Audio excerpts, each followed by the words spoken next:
qui est médecin biologiste à la retraite, même s'il insiste. Je vais dire la même chose que Pape Djibril Fall. Un chercheur n'est jamais à la retraite, et d'autant plus qu'en ce moment, on en a vachement besoin des personnes ressources pour pouvoir aider le pays à traverser cette pandémie.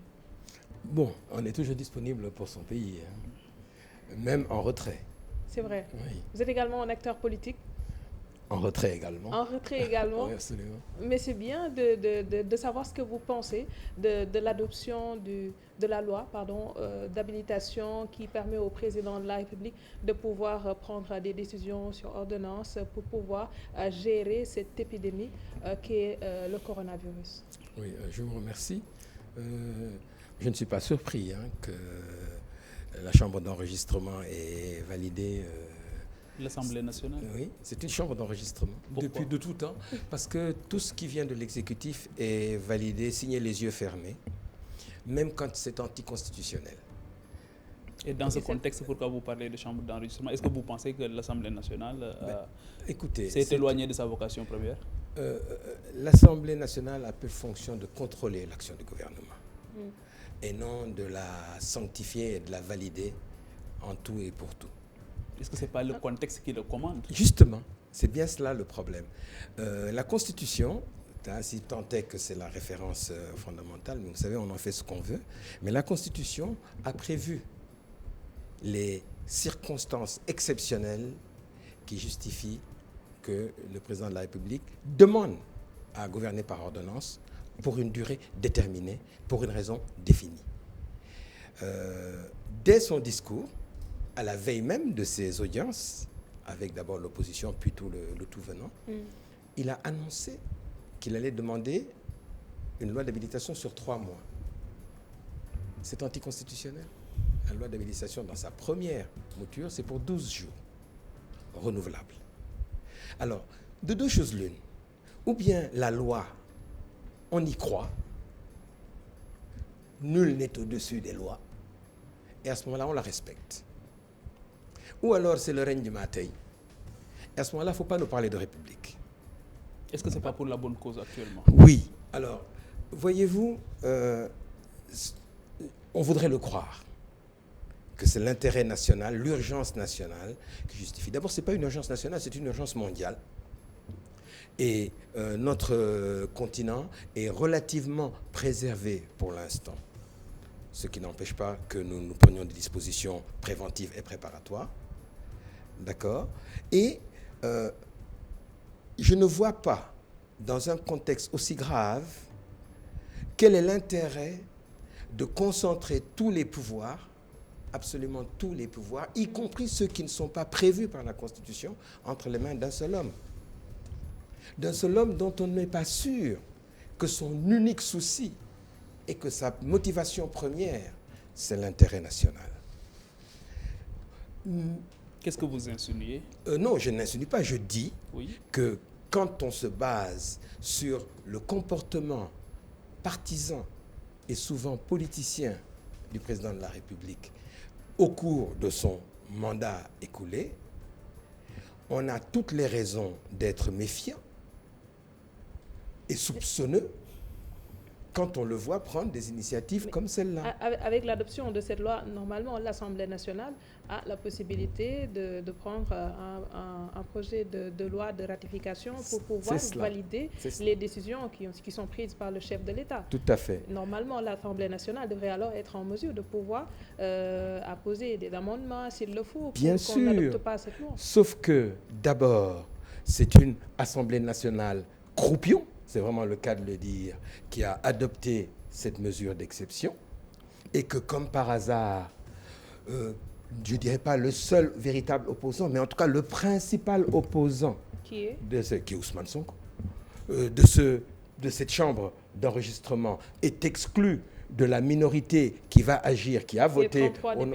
Il n'en fait pas partie, il a été exclu. Il a eu la présence d'esprit d'informer l'opinion avant que mais il le était coup au palais, n'ait eu lieu. Il a accepté oui, mais il est le seul à être sorti du palais sans avoir dit « je vais voter la loi d'habilitation quand elle sera soumise ». Il est le seul.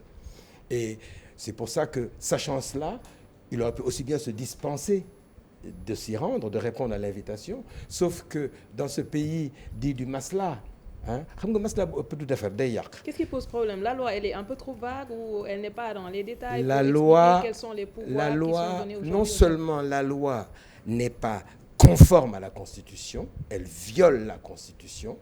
Et à ce titre, si nous avions une justice indépendante, le Conseil constitutionnel devrait la casser.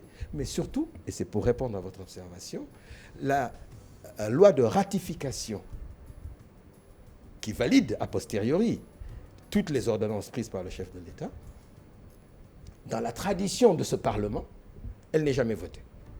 Elle n'est jamais adoptée. Ou elle est adoptée de manière... Et c'est ce que a montré Sonko. On a exactement la même chose pour une autre loi, aussi importante pour l'avenir du pays, qui est la loi des finances.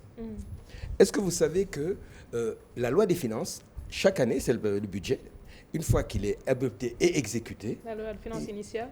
Oui, ou rectificative, mais au total, elle doit faire l'objet de ce qu'on appelle une loi de règlement. Et c'est le Parlement qui doit voter la loi de règlement. Qu'est-ce que vous craignez concrètement? Eh bien, ils ne votent jamais la loi de règlement quand ils sont... Vous savez, la première véritable opposition est arrivée au Parlement en 1993. Avant, il n'y avait que l'opposition de Sa Majesté, c'est-à-dire le parti de contribution de Abdoulaye Wade, qui est arrivé, lui, en 78. Oui. Eh bien, de 78 à 93... aucune loi de règlement n'avait été adoptée sur les lois de finances successives, qui sont annuelles. Et c'est les trois mousquetaires là, qui ont débarqué dans je n'ose pas dire le zoo, dans le cirque parlementaire, qui s'appelait Diapo Liguel Sénégal.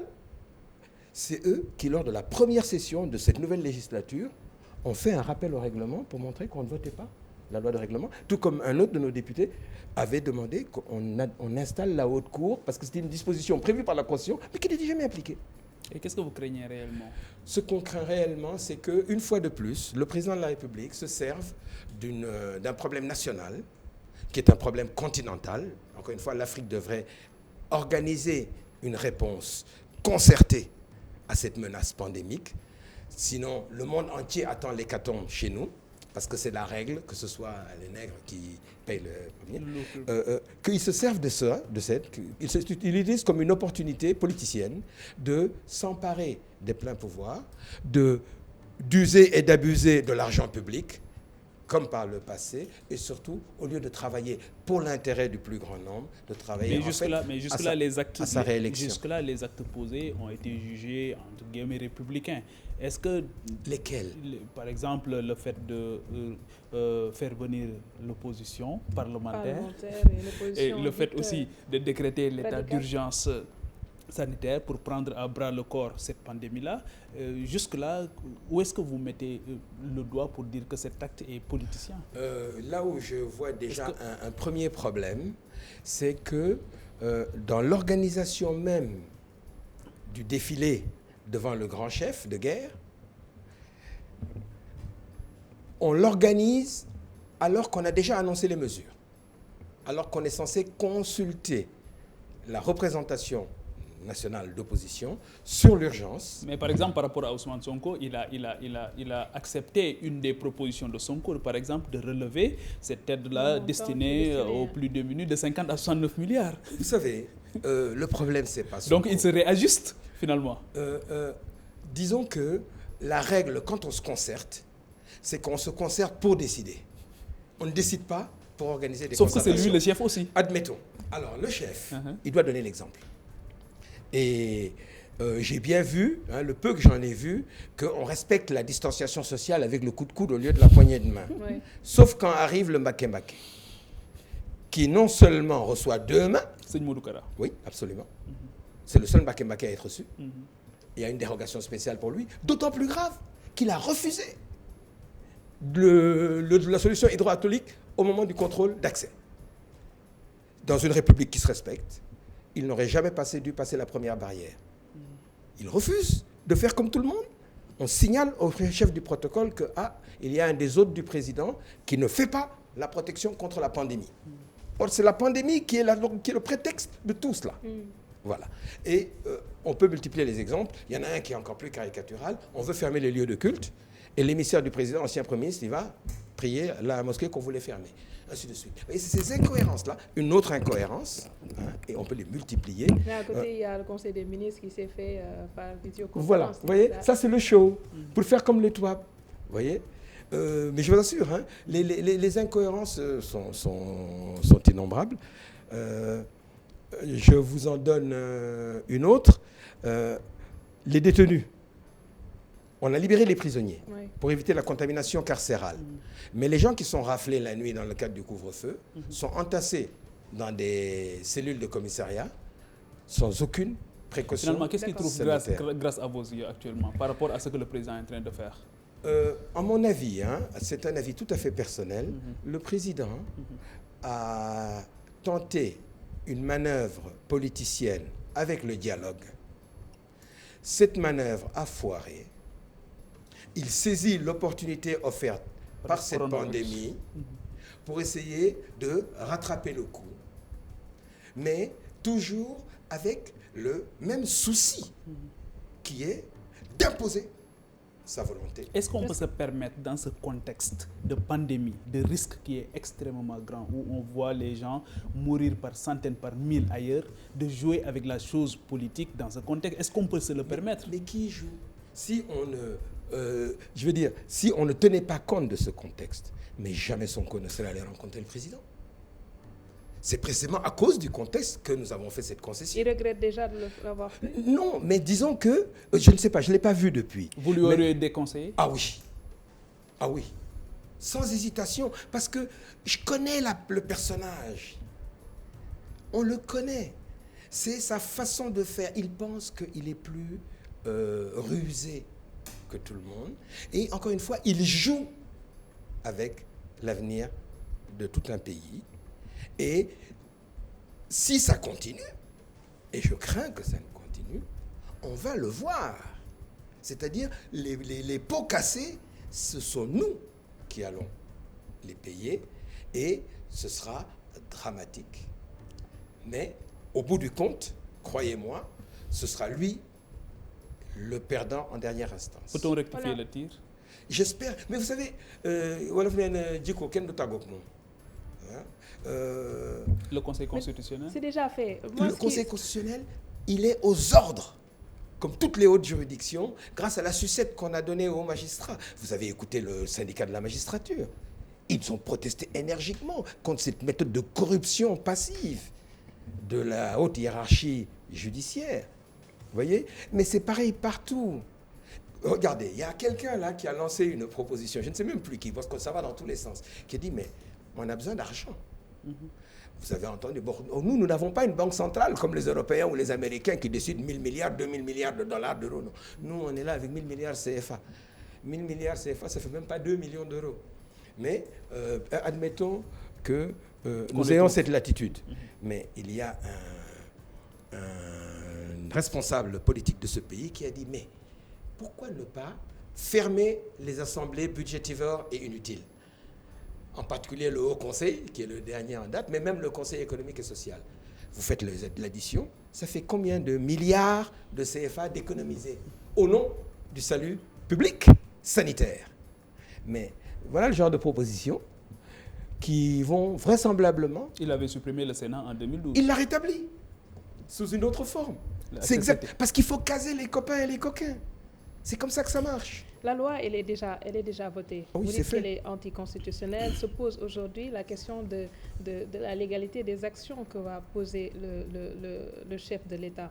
Est-ce qu'aujourd'hui, on peut se permettre demain de pouvoir les contester puisque, à l'unanimité, le groupe de députés qui avait été sélectionné a voté cette loi? C'est ça. La sélection était partiale et partisane parce que le seul député non inscrit d'opposition de principe aurait dû être le représentant. Il y a eu d'autres responsables de l'opposition qui oui, tout à fait. Mais, encore une fois, pas le symbole de l'opposition constante. C'est pas grave, c'est voté. On va bien voir, à l'épreuve des faits, ce que cela va donner. Mais je vous donne un seul exemple. Quand le couvre-feu a été annoncé, c'est-à-dire quand l'état d'urgence avec couvre-feu a été annoncé, dès la première nuit de couvre-feu, La brutalité des exactions policières contre les simples citoyens, tout rang confondu et partout à travers le pays, a suscité une telle protestation, une telle levée de bouclier qu'il a fallu les rappeler à l'ordre en leur disant « Mais vous n'avez pas le droit de battre les citoyens. Votre uniforme ne vous donne pas ce droit-là. » Et pour la première fois, on a eu droit à un début d'autocritique. Il y a eu une autocritique, des excuses de la part de la hiérarchie policière. Mais ça continue. Ils malmènent les gens parce que c'est la tradition de la police coloniale. C'est le fouet. C'est la chicotte, ça s'appelle. C'est la chicotte. On chicote les nègres. Vous voyez? Et c'est inacceptable. On n'a pas le droit de chicoter un citoyen. Voilà. Même sous état d'urgence. À vous entendre, vous remettez en cause le plan de riposte qui est mis sur la table et qui est en train d'être déroulé parce qu'apparemment il y a des failles. Alors vous savez, c'est un plan multigrade. Hein? Il y a le plan strictement médico-sanitaire. Oui, c'est vrai. Oui, c'est quand même, il est important, il est la base. Mais il y a en aval le plan socio-économique. Parce on ferme tout, mais et les modou-modou, les bana-bana, les marchands ambulants. Hein? Qu'est-ce que vous proposez? Vous voulez qu'on leur laisse la latitude de pouvoir aller exercer leur travail comme il le faut ou non, derrière... Non, vous voyez, en fait, deux choses l'une. Ou bien, ce que nous demandons, c'est un minimum de cohérence et de logique dans la démarche. Soit on adopte la stratégie qu'il expliquait, celle des Chinois. Confinement total. On dit aux gens, vous restez chez vous. D'abord, le plus souvent, ces pays-là, l'autorité, le gouvernement a l'autorité. Pour quand il dit restez chez vous, les gens restent. Parce que c'est ce gouvernement-là qui les a tirés de la famine en moins de 50 ans. Donc s'il dit c'est ça l'intérêt, faites-le, on le fait. Mais qu'est-ce qu'il fait? Il approvisionne tous les gens confinés en nourriture à domicile. Et les malades qui ont besoin d'une prise en charge, il les convoie dans les unités hospitalières. Hors centre Corona. On construit un centre Corona en 2 semaines pour 1000 ou 10 000 lits, je ne sais même plus. Voilà. C'est-à-dire, il faut être logique. Donc là, si on dit à tous ces gens-là, confinement total, c'est bon. Il paraît que c'est la méthode là. En tout cas, jusqu'aujourd'hui, c'est celle qui a été la plus probante. Surtout qu'on a les Coréens qui étaient les premiers voisins à être contaminés. Ils ont fait pire. Eux, ils ont fait mieux, plus exactement, puisqu'ils ont fait dépistage systématique et général. Mais eux, ils fabriquent leur propre kit, leur propre test de dépistage. Ils ne les achètent pas sur le marché au prix fort, comme nous, on se fait arnaquer sur l'alcool et le coton. D'accord? Et ça marche. On enraye la pandémie. Et ensuite, on lève le confinement total. Et on voit venir. Mais on sait, du fait de la perversité de ce virus, hein, il a un génie pervers, c'est que comme la population était immunologiquement vierge, elle n'était pas protégée, et que maintenant, on a enrayé l'épidémie avec des gens qui sont maintenant partiellement protégés. Il paraît que le risque, c'est le rebond de l'infection sur les sujets encore vierges immunologiquement. Et la Chine, quand elle a annoncé déjà qu'elle en avait fini, elle a réouvert, mais il y a une 50aine de nouveaux cas avec la même souche virale. Vous voyez, c'est-à-dire, quand on se soucie du sort de son pays et de son peuple, on prend des décisions en fonction de l'intérêt général. Maintenant, vous, en tant que docteur, on laisse un peu la politique. Comment est-ce que vous percevez la démarche scientifique du gouvernement depuis le début, de concert bien entendu avec les autorités sanitaires? Ah oui, alors déjà, il y a eu des décisions prises à temps, disons. On n'a pas attendu l'hécatombe pour se gendarmer. Ça, c'est un point positif. Secondo, étant donné la faiblesse de nos moyens propres, avec les moyens du bord, on a mis l'accent sur l'essentiel. S'efforcer, puisqu'on ne peut pas empêcher la pénétration du virus sur le territoire, dans le monde d'aujourd'hui c'est impossible, éviter sa propagation avec le maximum d'efficacité. Là, il y a déjà quelques incohérences dans l'application. On bloque la nuit et on laisse circuler le jour.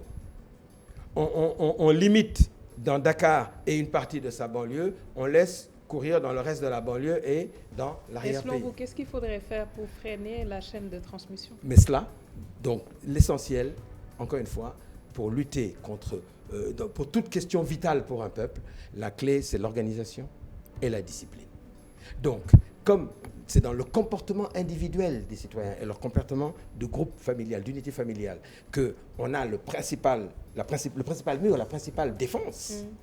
Mais il faut persuader nos concitoyens de respecter les règles préventives dont tout le monde sait qu'elles bloquent la dissémination du virus à travers le pays, en donnant l'exemple, en donnant le bon exemple, et en amenant les gens, en leur facilitant le respect et l'obéissance des règles protectrices. Et ça, il faut qu'on sente l'État comme appui, comme soutien, et non pas comme le méchant avec la baguette, avec la chicotte, qui vous tape dessus. Voyez ? Et l'éducation, l'explication, la persuasion, voyez, et la solidarité. Et la solidarité. Qu'on soit tous la main dans la main, et il n'y a pas de Sénégalais non Sénégalais. Hein, les Gambiens, qu'est-ce qui les différencie des Sénégalais? Les Sénégambiens, qu'est-ce qui les différencie des Maliens, des Mauritaniens ou des Guinéens? Qu'on essaie de faire ça en bloc, exactement comme on devrait faire notre défense. J'ai juste une question par rapport. Vous êtes universitaire. Au niveau de l'université aujourd'hui, parce qu'aujourd'hui tous les yeux sont rivés vers Marseille. Quid de la recherche, quid de la recherche ici au Sénégal et en Afrique? Voilà. Alors c'est inégal. C'est inégal parce qu'en Afrique, vous avez par exemple le Centre national de lutte antibactérienne, anti-infectieuse, antimicrobienne à Johannesburg, qui est le laboratoire P4 qu'on vient de donner aux Chinois, en coopération avec les Français. Les Sud-Africains ont un laboratoire P4 comme ça depuis plus de 30 ans. À Franceville, au Gabon, vous avez un labo P4 construit par les Français pour leur petite unité, là, hospitalo, où ils font leurs travaux, où ils ont isolé, ils cultivent Ebola, par exemple. Vous aviez un centre P4 à la frontière de la Mano River entre la Sierra Leone et la Guinée, qu'ils ont fermé dès que l'épidémie Ebola a éclaté et qu'on met en cause d'ailleurs dans la dissémination du virus. Pour en revenir au Sénégal, nous n'avons pas, à niveau de notre université, la principale, disons, Cheikh Anta Diop, en matière de microbiologie, en particulier virale, nous n'avons pas véritablement de recherche fondamentale. Même la recherche appliquée, c'est dans le cadre de coopération. C'est la logistique qui n'est pas disponible. Il n'y a pas les moyens, il n'y a pas de financement pour ça. On met le paquet sur... Oui, on met le paquet sur l'enseignement, pas sur la recherche, en oubliant qu'au niveau universitaire, c'est la recherche qui nourrit l'enseignement mis à niveau. Par contre, vous avez, au niveau de Pasteur, au niveau de l'ISRA, au niveau de l'IRD, des unités à financement extérieur. L'IRD, c'est l'ancien Orstom, l'Office de recherche scientifique de l'outre-mer, une institution coloniale, qui, eux, ont des unités, ils ont des labos, ils ont des financements et ils ont des programmes de recherche, mais pour le compte de l'étranger, pour l'essentiel. Alors, l'espoir qu'on a, c'est qu'à la tête de Pasteur, maintenant, vous avez l'un des plus brillants virologistes du pays, qui est un patriote. On a l'IRSF aussi avec le professeur. Voilà, il y a aussi, vous voyez la bagarre qu'il a dû mener pour qu'on lui permette de faire des tests. Oui. Simplement, tout était localisé à Pasteur, mais l'esprit de recherche autonome, l'indépendance dans les thématiques de recherche et dans les financements de la recherche, c'est une décision politique. On ne l'a pas encore. Non, ça ne fait pas partie des priorités de nos gouvernants. Parce que je crois qu'ils pensent toujours que le salut viendra de l'extérieur, alors que nos malheurs sont venus de l'extérieur. Et ironiquement, cette fois-ci, c'est votre responsabilité, vous, la classe politique. C'est des étrangers qui votre responsabilité. C'est des étrangers qui nous ont amené le virus. Merci beaucoup, docteur Diallo Diop. Merci également à Papa Djibril Fall et à vous qui nous suivez de partout. On se retrouve demain.